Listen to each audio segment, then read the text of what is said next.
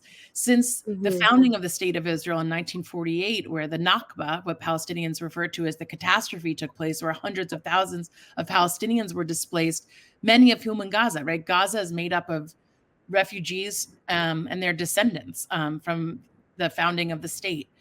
And when a people is starved of dignity, of freedom of movement, of being able to have the life that you want and that Jewish Israelis have, right? But they've been under complete occupation and siege, whether in the West Bank or in Gaza. You know, when there's been a reluctance and even a refusal to kind of understand what those kinds of policies will reap, right? This is October 7th. For many people want to understand that October 7th was the beginning of this conflict, right? The truth is that this has been from the foundations of the state. Palestinians have been deprived basic rights. And when people are deprived basic rights, there's going to be repercussions for it. And I'm so frustrated by the American Jewish community that I've been organizing in for over 2 decades, trying to desperately engage them in nonviolent resistance to the Israeli occupation through the boycott, divestment, and sanctions movement, through engaging with our members of Congress to refuse to send blank checks to Israel's military to fund the ongoing occupation and apartheid system that Israel has set up. And I think within the American Jewish community and within Israeli society, there's been a kind of refusal to accept that these kind of policies will create a situation that's going to be combustible, right? And it's going to explode one day. And so it feels really important that, you know, we understand October 7th in that context.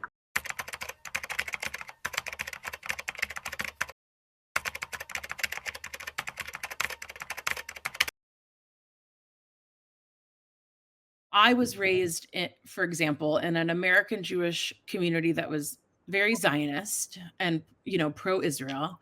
And, you know, what I was taught growing up was that Israel was a social justice project of sorts, right? That the Jews of Eastern Europe, those of us that survived, right? I have Holocaust survivors, and I have people in my family who were killed in the Holocaust.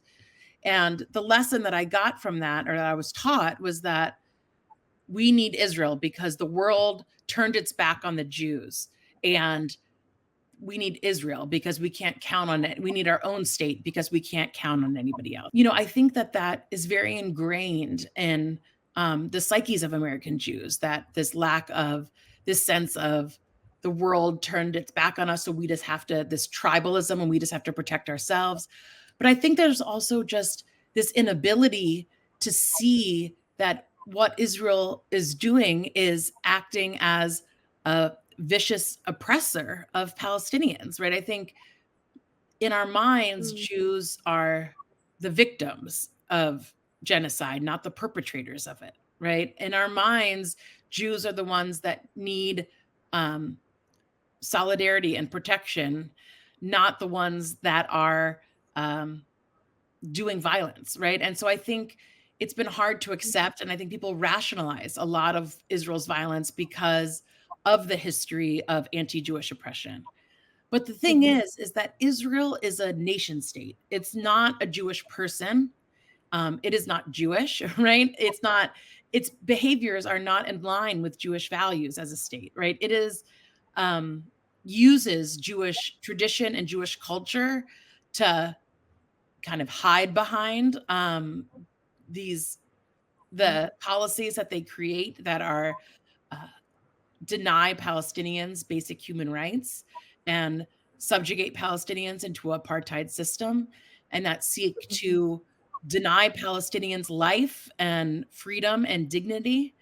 And I think it's just American Jews, for and by large part are not willing to see Israel in that light, right? And even now, when we are literally live streaming the mass murder and mass destruction of Palestinians in Gaza, people are still reluctant um, to name it what it is and to call it what it is.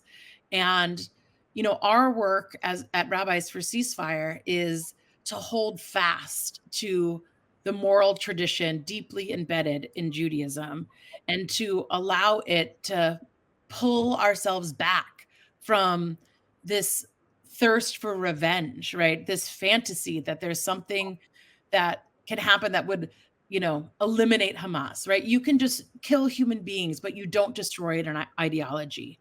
And we know that Mhm.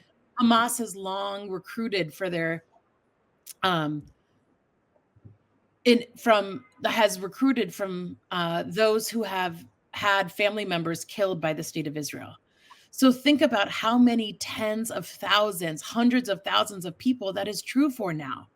It's a whole new generation that is traumatized, that is going to be prone to hate, right? And I think that there's a indulgence, that Jewish Israelis and American Jews are engaging in. They're indulging in a fantasy that Jews couldn't possibly be doing what they're doing, or that the Palestinians so um, are so violent that they don't deserve protection, and that they in fact are no longer human.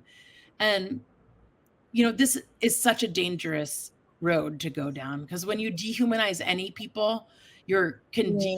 dehumanize, it doesn't, you start with the Palestinians, but where is it going to end? And we know too well from Jewish history where dehumanization ends. And it's incumbent upon us who kind of, for whatever set of reasons, have been able to find friendship and comradeship and solidarity with Palestinians in Gaza, Palestinians in the West Bank, and Palestinians throughout the diaspora, to refuse these narratives that say it's us or them, or Yeah. that there could ever be peace in that region while Palestinians remain under subjugation. It's just not possible.